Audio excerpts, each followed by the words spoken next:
ഏറ്റവും പുതിയ വിവരങ്ങളിലേക്ക് നമുക്ക് പോകാം. ഷിരൂരിൽ നിന്ന് AK അഭിലാഷും റിപ്പോർട്ടറിന്റെ വാർത്താ സംഘവും തയ്യാറാണ്. AK അഭിലാഷ്, അറിയേണ്ടത് ഇന്നത്തെ പരിശോധന അവസാനിക്കുന്ന വേളയിൽ ഒരു വാഹനം ആ അടിത്തട്ടിൽ കിടക്കുന്നുണ്ട് എന്നത് ഉറപ്പിക്കുമ്പോൾ അത് ട്രക്കാകാനുള്ള സാധ്യത എത്രത്തോളമുണ്ട്? എത്ര ശതമാനം വീതമാണ് ടാങ്കർ ലോറിക്കും ട്രക്കിനുമുള്ള സാധ്യത? അഭിലാഷ്.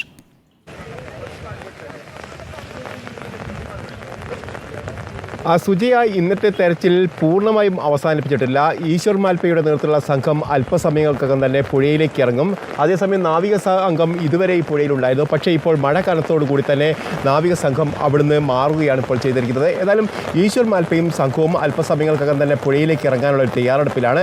ഒരു പക്ഷേ ഇന്നത്തെ ഏറ്റവും പ്രധാനപ്പെട്ട പ്രശ്നം എന്ന് പറയുന്നത് തടസ്സങ്ങളും പ്രതിസന്ധികളുമായിരുന്നു തുടക്കം മുതൽ, ഇന്ന് രാവിലെ മുതൽ. ഒരു പക്ഷേ ഇന്ന് ഏറ്റവും കൂടുതൽ ഏകോപനത്തോടു കൂടിയാണ് ഇന്നത്തെ രക്ഷാദൗത്യത്തിൽ തുടക്കം കുറിച്ചത്.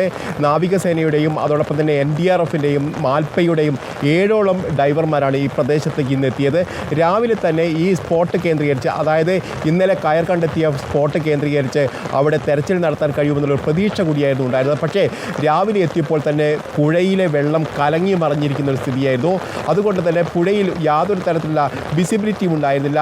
അതുകൊണ്ട് തന്നെ താഴോട്ടുള്ള പരിശോധന, വെള്ളത്തിൻ്റെ അടിയിലേക്കുള്ള പരിശോധന സാധ്യമാകാത്ത രീതിയിലേക്ക് വരികയും ചെയ്തു. പക്ഷേ പിന്നീടും പല പ്രാവശ്യം പുഴയുടെ വശങ്ങളിലായി നടത്തിയ പരിശോധനയിൽ ചില വാഹനങ്ങളുടെ ലോഹഭാഗങ്ങൾ കണ്ടെത്തുകയും ചെയ്തു.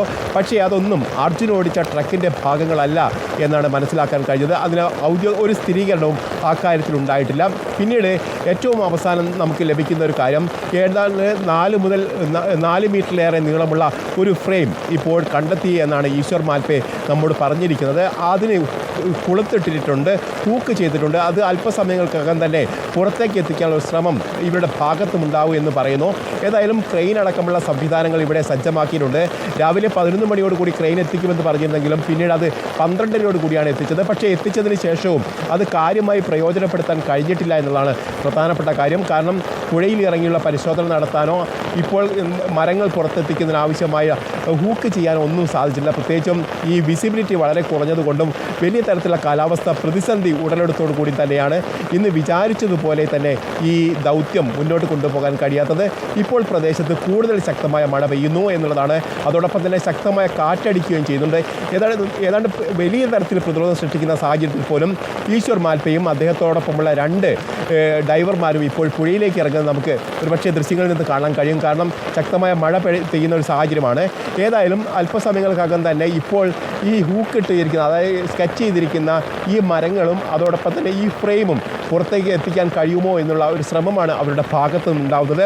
ഏതായാലും വലിയ പ്രതിസന്ധി തന്നെയാണ് ഇന്നുണ്ടായിരിക്കുന്നത് എന്നുള്ളതാണ്. അതോടൊപ്പം തന്നെ ഇന്നിപ്പോൾ കാർവാർ MLA പറഞ്ഞിരിക്കുന്നത് തിങ്കളാഴ്ചയോട് കൂടി ഇവിടെ ഡ്രഡ്ജർ എത്തിക്കാൻ കഴിയൂ. ഡ്രഡ്ജർ എത്തിച്ചു കഴിഞ്ഞാൽ മാത്രമേ ഇവിടെ അടിത്തട്ടിലുള്ള പരിശോധന പൂർണ്ണ രീതിയിൽ നടപ്പാക്കാൻ കഴിയൂ എന്നുള്ളതാണ്. അതിലും ചില പ്രതിസന്ധികളുണ്ട്. ഡ്രഡ്ജർ എത്തിക്കുന്ന വഴിയിൽ 2 പാലങ്ങളുണ്ട്. ആ പാലത്തിനടിയിലൂടെ ഈ ഡ്രഡ്ജർ കൊണ്ടുവരാൻ ബുദ്ധിമുട്ടാണ്. എങ്കിൽ പോലും ആ ഡ്രഡ്ജർ ആ പാലത്തിനടിയിൽ എത്തുന്ന സമയത്ത് അതിൻ്റെ മുകൾ ഭാഗം അഴിച്ചു മാറ്റിയതിന് ശേഷം പാലത്തിലൂടെ കടത്തി കൊണ്ടുവരാനുള്ള ശ്രമമാണ് നടത്തുക എന്നാണ് അദ്ദേഹം പറഞ്ഞിരിക്കുന്നത്. ഏതാണ്ട് 4 മുതൽ 5 സമയമെടുക്കൽ, അതിനെക്കുറിച്ച് എന്താണ് വിശദമായി പറയുന്നത്? അതായത് ഈ മണ്ണ് നീക്കുന്നതിന്, മരം നീക്കുന്നതിന്, അതിനൊക്കെ കൂടുതൽ സമയമെടുക്കുന്ന രീതിയിലാണോ അഭിലാഷ് ക്രമീകരണങ്ങൾ? ഇപ്പോൾ ഒരു ലോഹഭാഗം കണ്ടെത്തുന്നു, അത് ലോക്ക് ചെയ്യുന്നു, മരങ്ങളുണ്ട് എന്ന് കണ്ടെത്തുന്നു. ട്രക്കാണോ എന്ന് ഇപ്പോഴും പറയാൻ സാധിക്കുന്ന ഒരു സാഹചര്യമല്ല. കാരണം ബുള്ളറ്റ് ഭാഗം ഒഴുകിപ്പോയ ഒരു ടാങ്കറിൻ്റെ ബാക്കി ഭാഗങ്ങൾ കുറേ ലോഹഭാഗങ്ങളായി നമ്മുടെ മുന്നിലേക്ക് വന്നിട്ടുണ്ട്. ഇനി അവശേഷിക്കുന്ന ചേസിസ് അടക്കമുള്ള ഭാഗങ്ങളാകാം ഈ 4 മീറ്റർ നീളത്തിൽ കിടക്കുന്നത്. 2 സാധ്യതകളുമുണ്ട്. അപ്പോൾ നാളത്തെ തെരച്ചിലൊക്കെ എങ്ങനെയായിരിക്കും അഭിലാഷ്?